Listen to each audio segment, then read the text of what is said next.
The first step towards achieving your dreams is having the right coach. Get the best education with Dr. Monica Jain and make your CBSE 10th, 11th, and 12th dreams come true. Download the app now. So hello everyone, hope everyone is fine and really working very hard for your exams and for your studies. So आज का जो हमारा topic है is the fundamental concepts of organic reaction mechanism.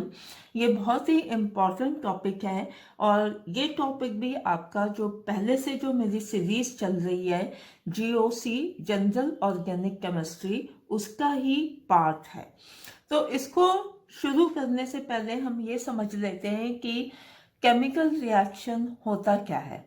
तो in the simple way like this, ये मैंने chemical reaction लिखा है A+B फॉर्म्स C+D।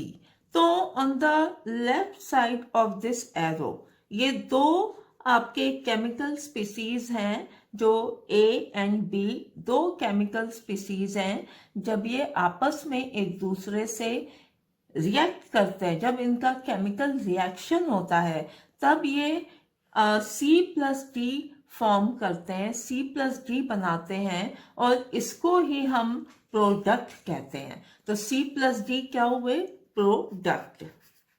तो इस रिएक्शन में एक प्रोडक्ट भी बन सकता है या मोर than one products can also be formed. So in this reaction actually ये दो केमिकल स्पीसीज हैं, one is A and second is B। तो इन दोनों केमिकल स्पीसीज के लिए या हम इनको रिएक्टेंट्स कह सकते हैं, ये दोनों रिएक्टेंट्स हैं। तो हम लिख लेते हैं, हम इन दोनों को रिएक्टेंट्स कह सकते हैं और स्पेसिफिक वे में इन दोनों में से जो है एक सबस्ट्रेट होगा एंड दूसरा जो है वो रिएजेंट होगा। सो इन दोनों रिएक्टेंट्स में से एक one will be called substrate, एक को हम कहेंगे सबस्ट्रेट एंड सेकेंड वन को we will say as a reagent. तो अब हम कैसे ये डिसाइड करेंगे कि कौन सा जो है सबस्ट्रेट है, कौन सा रिएक्टेंट? जैसे यहाँ पे दो रिएक्टेंट्स हैं A एंड B, इसमें से कौन सा सबस्ट्रेट है और कौन सा रिएजेंट है। तो इसके लिए लेट अस डिस्कस कि सबस्ट्रेट क्या होता है।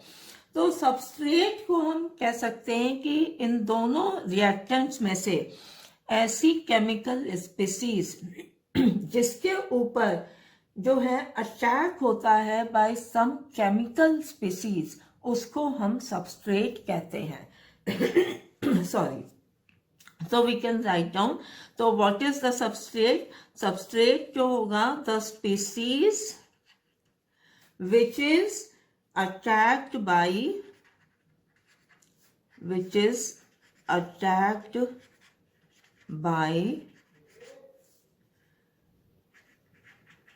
some other chemical species.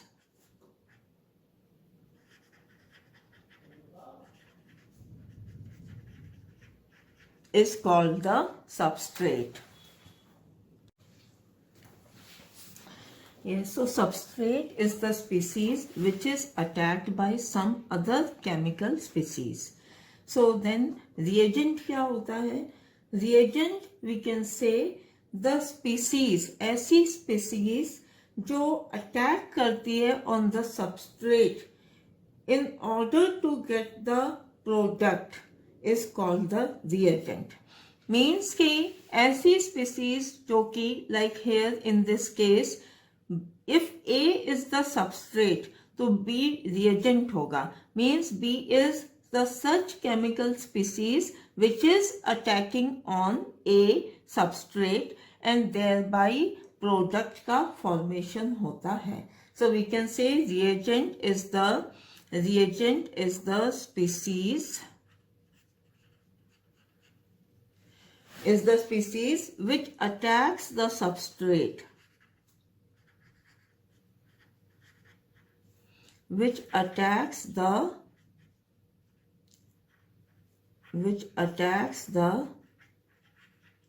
substrate and results in the product formation.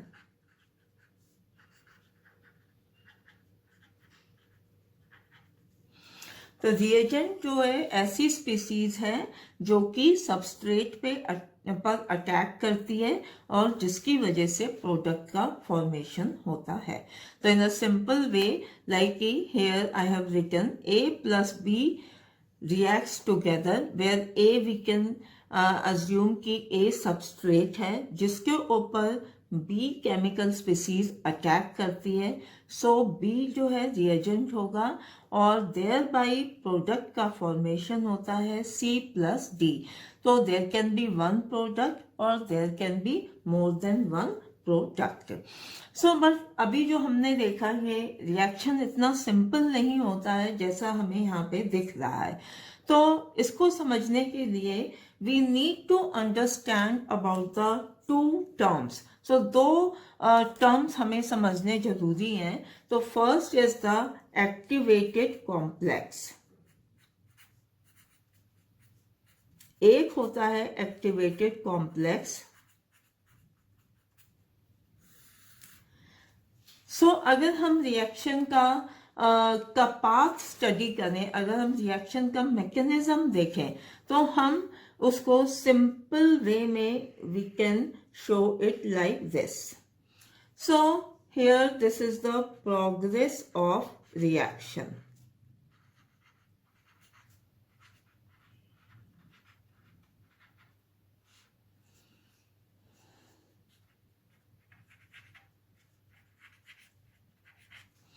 सो अगर हम किसी रिएक्शन का पाथ शो करना चाहें तो we can show it like this.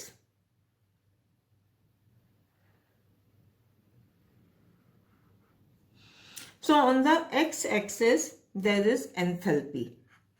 एक साइड में ये एंथैल्पी है and another side there is a progress of reaction.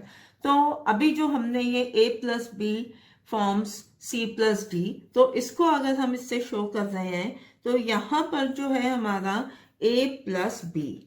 So here this is the reactants and when they react together, so this is the path and then they form the products. यहाँ पर product का formation होता है. तो यहाँ पर हम देख सकते हैं कि जब A केमिकल स्पीसीज रिएक्ट करती है with the B chemical species, तो first they form this highly energetic, this you can see, ये हाईली एनर्जेटिक स्पीसीज बनाती है हेयर. एंड दिस स्पीसीज, इस स्पीसीज को हम कहते हैं एक्टिवेटेड कॉम्प्लेक्स. इसको हम एक्टिवेटेड कॉम्प्लेक्स कहते हैं. और इसके बाद जब ये हाईली एनर्जेटिक स्पीसीज या एक्टिवेटेड कॉम्प्लेक्स का फॉर्मेशन होता है उसके बाद द प्रोडक्ट्स आर फॉर्म्ड. तो वी कैन सी हियर, यहाँ पे जो प्रोडक्ट्स हैं C plus D, इनकी जो एंथैल्पी है that is lower than the reactants. So ये पाथ फॉलो करते हैं. तो जो ये यहाँ पर you can see this highly energetic species जो फॉर्म होती है उसको हम एक्टिवेटेड कॉम्प्लेक्स कहते हैं. So some reactions like a proceed like this, वो ये पाथ फॉलो करते हैं. एंड इसके अलावा there can be one more possibility जो कि हम यहाँ पे शो कर सकते हैं. सो वन साइड अगेन एक एक्सिस पे यहाँ पे progress of reaction and another side there is a enthalpy. So कुछ केसेस में क्या होता है कि जब ये it goes like this,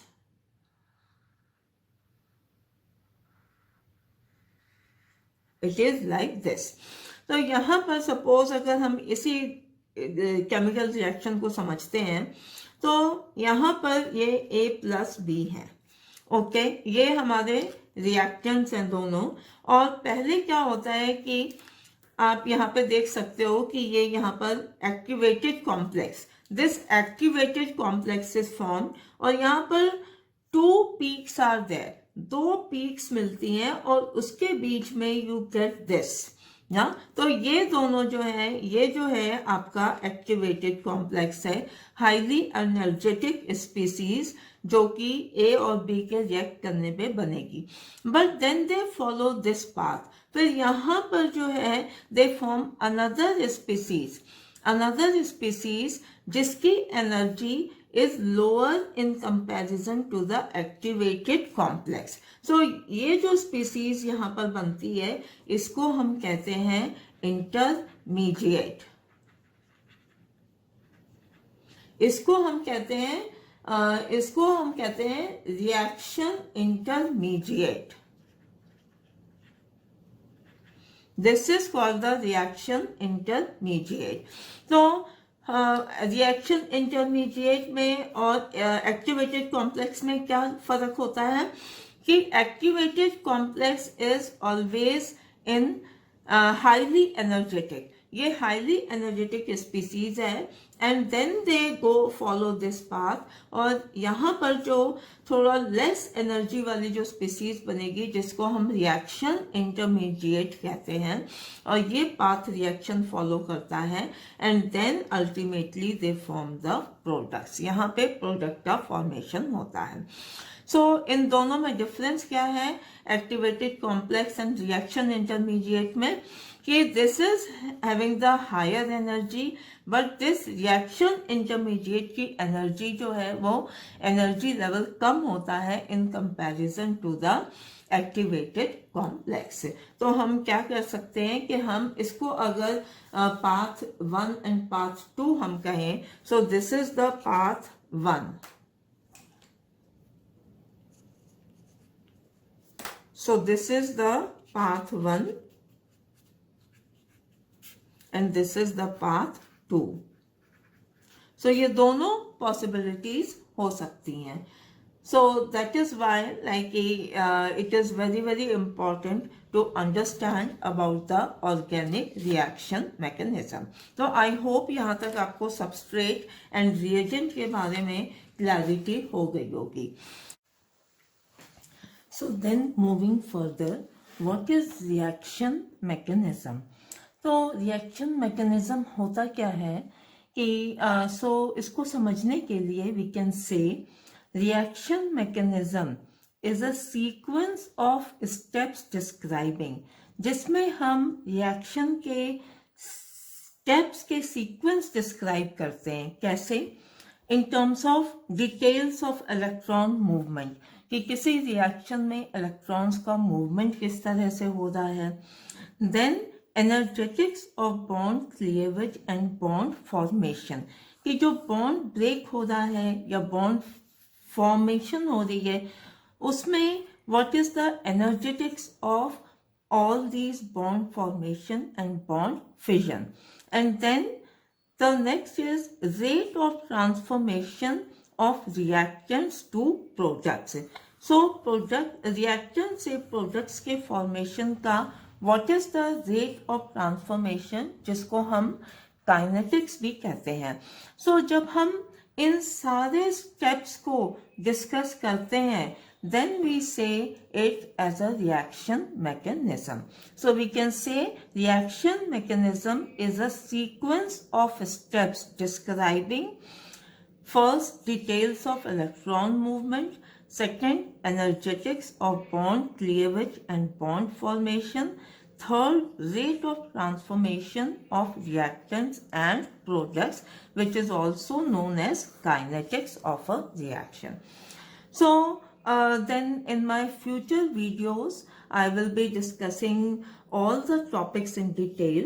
So these topics, like first I will be discussing about the reaction intermediate. कि reaction intermediates होते क्या हैं?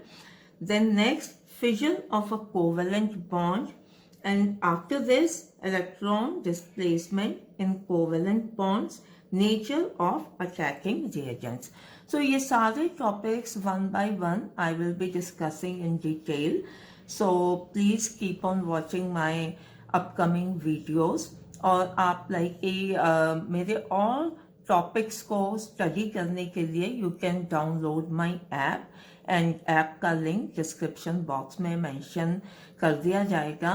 सो from there you can download my app. So please keep on watching my videos and subscribing and sharing with others.